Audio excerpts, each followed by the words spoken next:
Hello, नमस्कार, आदाब, सत श्री अकाल और अस्सलाम वालेकुम। मैं हूं मोहम्मद अहमद काज़मी, लेकर आया हूं आपका पसंदीदा कार्यक्रम नज़र दुनिया पर।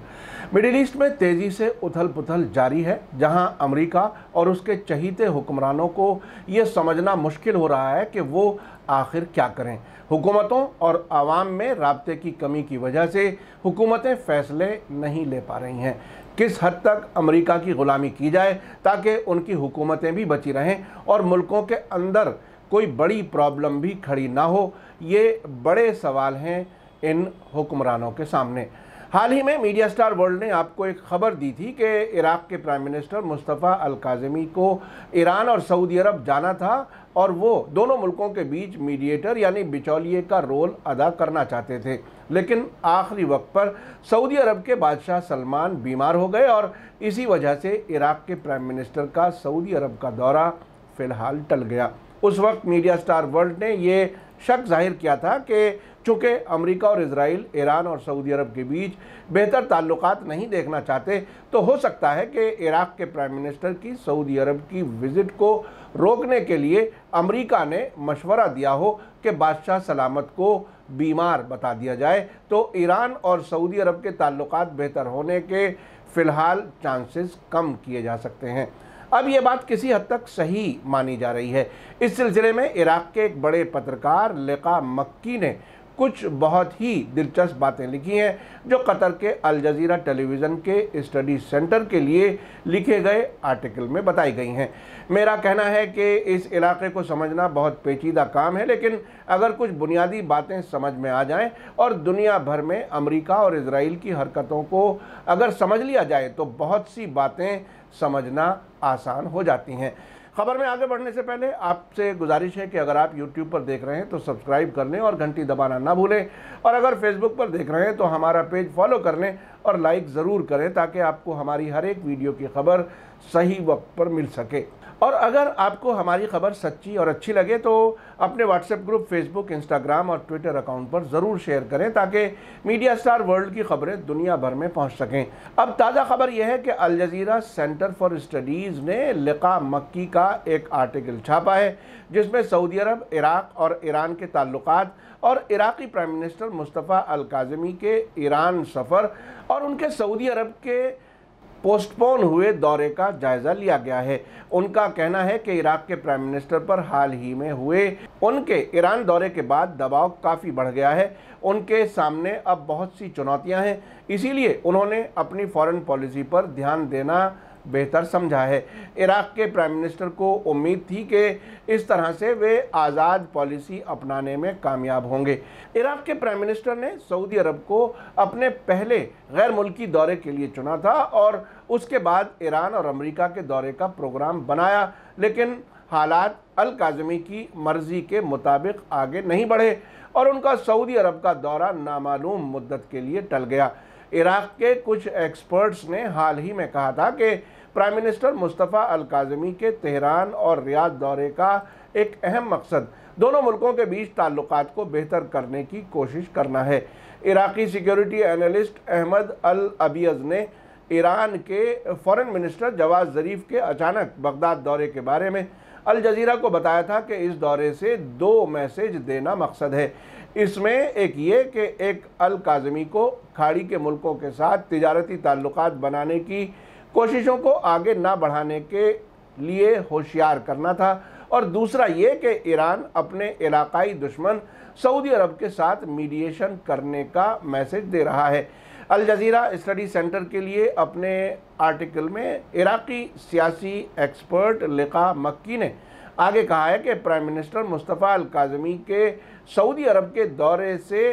पहले 10 जून को इराक़ का एक हाई लेवल डेलीगेशन सऊदी अरब की राजधानी रियाद पहुंचा, जिसका मकसद प्राइम मिनिस्टर अल काज़मी की सऊदी अरब की यात्रा की तैयारी करना था। लेकिन अचानक ही उसी दिन बिना किसी पहले से तय प्रोग्राम के ईरान के फॉरेन मिनिस्टर जवाद ज़रीफ बगदाद पहुंचे और कई बड़े लीडर्स और बहुत ही अहम स्वयं सेवी बल यानी हशदल शाबी के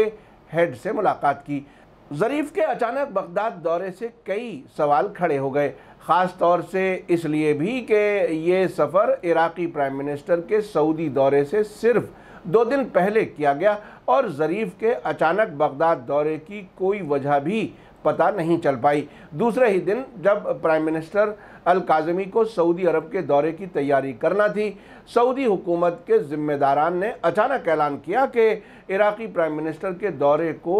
स्थगित यानी पोस्टपोन कर दिया गया है क्योंकि सऊदी बादशाह की तबीयत ख़राब हो गई है। इसके साथ ही किंग सलमान को अस्पताल में भर्ती करा दिया गया। यहाँ मैं याद दिला दूं कि आपको मीडिया स्टार वर्ल्ड के एपिसोड नंबर 828 में 22 जुलाई को बताया गया था कि ईरान के फॉरेन मिनिस्टर जवाद ज़रीफ ने मॉस्को में कहा है कि उनका मुल्क सऊदी अरब के साथ अच्छे ताल्लुकात बनाने के लिए तैयार है, लेकिन सऊदी अरब को इसमें कोई दिलचस्पी नहीं है। उन्होंने रूसी फॉरेन मिनिस्टर सरगई लावरोव के साथ अपनी जॉइंट प्रेस कॉन्फ्रेंस में कहा था कि ईरान हमेशा से ये चाहता है कि उसके अपने सभी पड़ोसी मुल्कों के साथ अच्छे ताल्लुकात रहें। ज़रीफ ने मॉस्को में ही ये भी कहा था कि इराक़ ने भी इलाके में सिक्योरिटी और अमन कायम करने में मदद करने की ख्वाहिश जाहिर की है। इराक़ इस इलाके में अमन कायम करने में अहम रोल निभा सकता है। उसी दिन जब ज़रीफ मॉस्को में थे तभी इराक़ के prime minister Mustafa Al Kazmi ने तेहरान में सबसे अहम मुलाकात वहाँ के supreme leader Ayatollah Syed Ali Khamenei और प्रेसिडेंट हसन रूहानी से की थी। मुस्तफ़ा अल काज़मी के साथ जॉइंट प्रेस कॉन्फ्रेंस में तेहरान में ईरान के प्रेसिडेंट हसन रूहानी ने कहा था कि तेहरान और बगदाद आपसी कोऑपरेशन बढ़ाकर अपने तिजारती ताल्लुकात को 20 अरब डॉलर तक पहुँचाने का इरादा रखते हैं। साथ ही उन्होंने कहा था कि इराक़ी प्राइम मिनिस्टर का ईरान का दौरा 2 दोस्त और भाई मुल्कों के तौर पर ईरान और इराक़ के बीच ताल्लुकात को आगे बढ़ाने में नया मोड़ साबित होगा। सऊदी अरब के ज़रिए इराक़ी प्राइम मिनिस्टर के दौरे के बारे में जब पोस्टपोन होने का ऐलान किया गया तो मुस्तफ़ा अल काज़मी का पूरा प्रोग्राम ही बदल गया, जिसके बाद वे सिर्फ तेहरान गए और वहीं से वापस बगदाद लौट गए, जबकि पहले से तय प्रोग्राम ये था कि वो तेहरान के बाद सऊदी अरब की राजधानी रियाद जाएंगे। इराक़ के जाने माने पॉलिटिकल एक्सपर्ट लिका मक्की ने अल जज़ीरा स्टडी सेंटर के लिए लिखे आर्टिकल में आगे कहा है कि सरकारी ऐलान के मुताबिक किंग सलमान की अचानक तबीयत ख़राब होने की वजह से इराक़ी प्राइम मिनिस्टर का दौरा पोस्टपोन किया गया, लेकिन यह पूरी तरह से साफ है कि अल काज़मी से किंग सलमान से मुलाकात एक प्रोटोकॉल मात्र ही होती, जिसकी कोई बहुत ज़्यादा ज़रूरत भी नहीं थी, ख़ास तौर पर इसलिए भी कि मौजूदा हालात में सऊदी अरब की हुकूमत की बागडोर क्राउन प्रिंस मोहम्मद बिन सलमान के हाथ में है और अल काज़मी उनसे तो मुलाकात कर ही सकते थे। इसके बाद जो इशारे मिले वो काफ़ी दिलचस्प थे। पता ये चला कि सऊदी बादशाह सलामत की कोई ख़ास तबीयत ख़राब नहीं थी और जानबूझकर उन्हें अस्पताल भेजा गया था। लिका मक्की लिखते हैं कि अल काज़मी के सऊदी दौरे की तारीख, जिसे पोस्टपोन कर दिया गया था, उससे एक ही दिन बाद किंग सलमान टीवी पर नजर आए और कहीं से भी वे बीमार नहीं लग रहे थे। इसीलिए अब ये कहा जा रहा है कि सऊदी अरब ने हो सकता है किंग सलमान की बीमारी का बहाना बनाकर इराक़ के साथ ताल्लुकात बेहतर करने का एक मौका गंवा दिया है। मेरा अब भी यही कहना है कि अमेरिका और इजराइल ये बिल्कुल नहीं चाहेंगे कि इराक़ के प्राइम मिनिस्टर सऊदी अरब और ईरान के बीच ताल्लुकात बेहतर करने के लिए काम करें। अब से पहले सऊदी अरब से ऐसे इशारे आ चुके हैं कि वो ईरान के साथ बातचीत शुरू करना चाहता है, लेकिन हर बार कोई अंदर से ही रुकावट आ जाती है। लिका मक्की लिखते हैं कि ये मानना मुश्किल है कि ईरानी फॉरेन मिनिस्टर जवाद ज़रीफ के बगदाद दौरे और इराक़ी प्राइम मिनिस्टर अल काज़मी के सऊदी अरब के दौरे के पोस्टपोन होने के बीच कोई ताल्लुक़ नहीं है। मुमकिन है कि सऊदी अरब ये नहीं चाहता था कि ये समझा जाए कि ज़रीफ जिस मैसेज के साथ बगदाद गए हैं वे हकीकत में सऊदी अरब के लिए था। इसलिए अल काज़मी सऊदी अरब से अपनी फ़ॉरेन पॉलिसी की शुरुआत करने के बजाय ईरान चले गए और वहाँ उन्होंने कई अहम समझौतों पर दस्तखत किए, जिनमें से एक साल में 20 अरब डॉलर का तिजारत का समझौता भी है। इस समझौते की वजह से ईरान के लिए इराक़ का रोल अहम हो गया और इस तरह से इराक़ अमरीकी पाबंदियों के दौर में ईरान के लिए बेहतरीन कारोबारी दोस्त बनकर उभरा है। इराक़ी एक्सपर्ट लिका मक्की का कहना है कि प्राइम मिनिस्टर अल काज़मी के तेहरान दौरे के डिप्लोमेटिक पहलुओं से हटकर भी उन्होंने इराक़ की 3 चिंताओं के बारे में मैसेज दिया है। एक ये कि इराक और ईरान दोनों के अपने अपने मामले हैं और किसी को एक दूसरे के अंदरूनी मामलात में दखल नहीं देना चाहिए। दूसरे ये कि ईरान ने टेररिज्म के खिलाफ जंग में इराक का साथ दिया है और अब अमेरिकी पाबंदियों की वजह से फाइनेंशियल क्राइसिस के वक्त इराक ईरान के साथ खड़ा है। तीसरे ये कि इराक अपने पड़ोसियों के साथ संतुलित संबंध यानी बैलेंस्ड रिलेशंस चाहता है और इलाकाई मोर्चाबंदी का हिस्सा नहीं बनना चाहता और इस बात की इजाज़त नहीं देगा कि उसकी ज़मीन को ईरान को धमकाने के लिए इस्तेमाल किया जाए। आपको आखिर में बता दूं कि इराक के प्राइम मिनिस्टर के प्रोग्राम में सऊदी अरब के अलावा अमेरिका का दौरा भी था, लेकिन ईरान के सफ़र के बाद अब न वाशिंगटन में और न ही बगदाद में इस दौरे पर कोई बात हो रही है। जैसा कि अब रियाज में भी अल काज़मी को वेलकम करने के लिए कोई जोश नज़र नहीं आता। इन वाक़यात को देखते हुए मेरा अब भी वही कहना है जो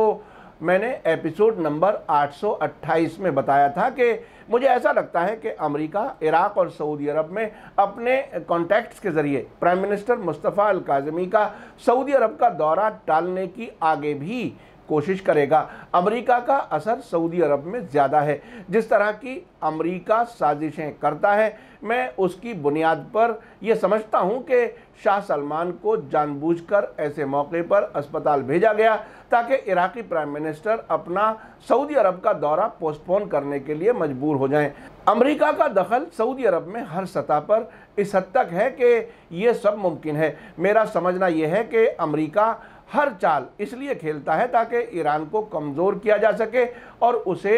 अलग थलग किया जा सके, लेकिन इराकी प्राइम मिनिस्टर का सऊदी अरब का दौरा पोस्टपोन करके उन्होंने खुद ईरान को ज़्यादा मौका दिया और इससे इराक और ईरान और ज़्यादा नज़दीक हुए हैं। अब से पहले भी अमेरिका ने सऊदी अरब के ज़रिए कतर को कमज़ोर करने के लिए चाल चली थी, जिसमें सऊदी अरब, यूनाइटेड अरब एमिरेट्स, बहरीन और मिस्र ने जून 2017 में अचानक ताल्लुकात ख़त्म किए थे और कहा गया था कि कतर को ईरान से ताल्लुकात ख़त्म करने चाहिए, तुर्की की फ़ौज वापस करनी चाहिए, आतंकवाद यानी इजराइल के ख़िलाफ़ लड़ने वाले हमास और मिस्र में अख़वानुल मुस्लिमीन की मदद बंद करनी चाहिए और सबसे ख़ास बात ये कि अल जज़ीरा टेलीविज़न चैनल को भी बंद करना चाहिए। लेकिन उसका भी नतीजा अमेरिका की मर्ज़ी के मुताबिक नहीं आया, बल्कि हुआ ये कि कतर ईरान के और ज़्यादा नज़दीक हो गया। आज वहाँ रोज़मर्रा की ज़रूरत का अक्सर सामान ईरान से आता है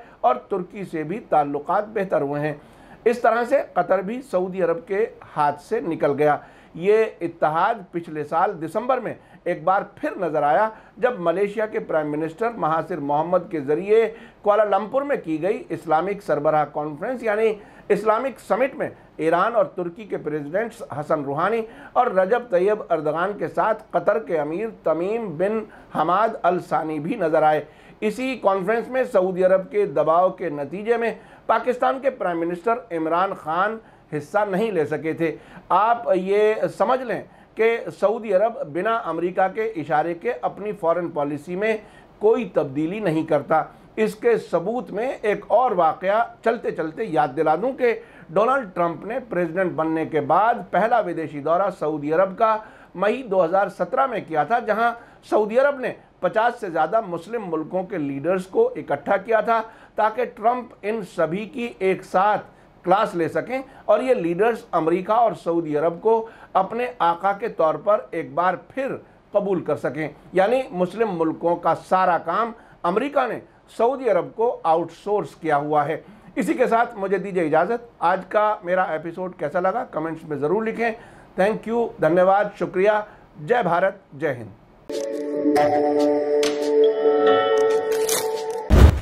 मीडिया स्टार वर्ल्ड के और वीडियो देखने के लिए हमारे चैनल को सब्सक्राइब करें और सीधे नोटिफिकेशन पाने के लिए बेल आइकन दबाएं। और अगर हमारी खबर सच्ची और अच्छी लगे तो अपने व्हाट्सएप, इंस्टाग्राम, फेसबुक और ट्विटर अकाउंट पर ज़रूर शेयर करें।